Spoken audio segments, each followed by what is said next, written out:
Laura here from Better Biz Academy and Six Figure Writing Secrets. Today, I want to chat with you about setting non-negotiables with your freelance writing clients. And this really goes for any of your freelance clients as well. Non-negotiables mean the boundaries that you're setting as the freelancer.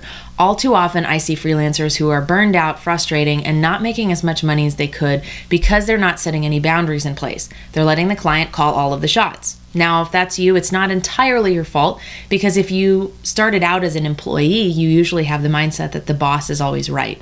And when making that transition from working a day job into being a freelancer, whether that's part-time or full-time, it's really easy to slip into those bad habits and assume that the client is like your boss.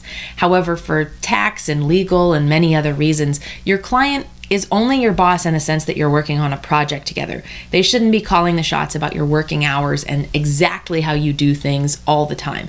You get to determine the working conditions and working hours for the most part. Now, they may have specifics about how they want you to do things, and you have to make the call about when a situation is right for you or not right for you based on that particular situation. But I think putting in some ground rules at the beginning of your relationship, or what I like to call non-negotiables, really helps. So here's an example of a non-negotiable that I had to learn about the hard way. When I first started my freelance writing business, it was very common to have clients request to have a phone call before we started working together. That meant that my clients then had my phone number. Now, at the time, I only had one cell phone, then that was my personal line.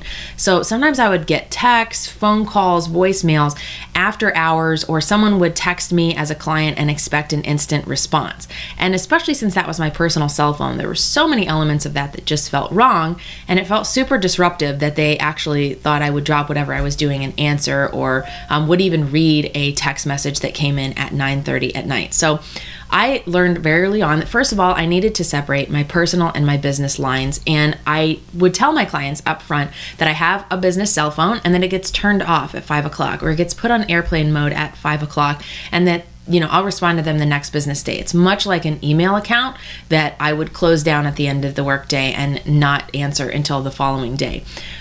So as things kind of evolved with phone calls, I realized that even having this business line, I still had problems from time to time with my freelance writing clients where they'd want to have 3, 4, 5 phone calls a week, or they'd send me a message in the morning and say, hey, can you jump on a call? It'll be quick, only 10 minutes.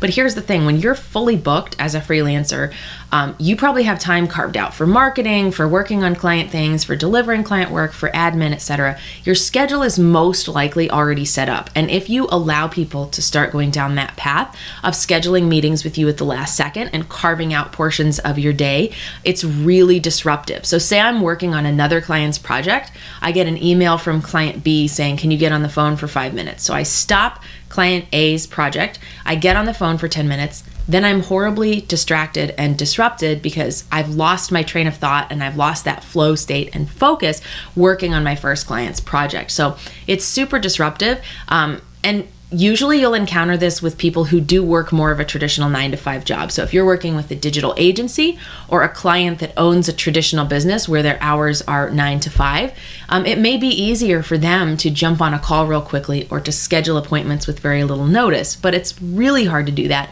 when you're a freelancer and say you've got 2 or 3 hours blocked in your schedule to do something for a client. It's actually rude to that other client for you to allow yourself to be disrupted by an email, text, or phone call and jump off that project. And that's extremely true when you're working on an hourly basis, because your other clients should not have to be paying for you to be distracted. So that's something that I want you to keep in mind as you move forward. So non-negotiables can be whatever you decide it is. For me, I clarified when my business phone line would be available.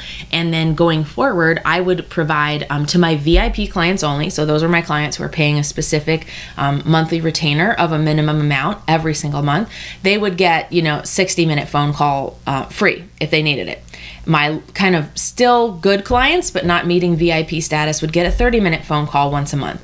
That worked super well because it kind of encouraged them to ask all their questions in that one phone call rather than 10 different little 5-minute phone calls that weren't really productive and were disruptive and distracting to both of us. It also clarifies that that's a non-negotiable, and I would put in my contract that anything beyond that would have to be scheduled a week in advance, and that it would be charged at blah, blah, blah hourly rate. Your non-negotiables will be different for you. So, and sometimes it's trial and error. It's having a bad client experience. It's having something where your boundaries get pushed a little bit, and then you say, I'm not doing this again. I'm not going to have a client who expects me to answer at 9:30 at night.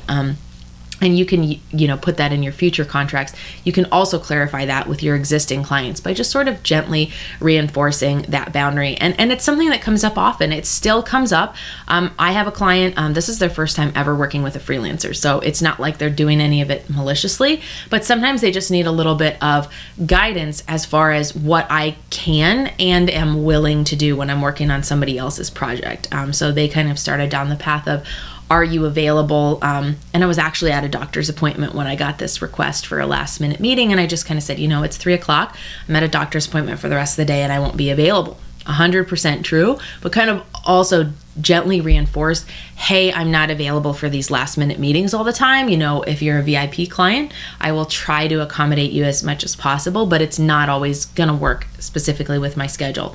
So the best way to do it is just to do it in a general sense, to include it in the contract, and not to do it, maliciously. Like, I'm not going to put in my contract, you cannot call me at any time unless you've made an appointment.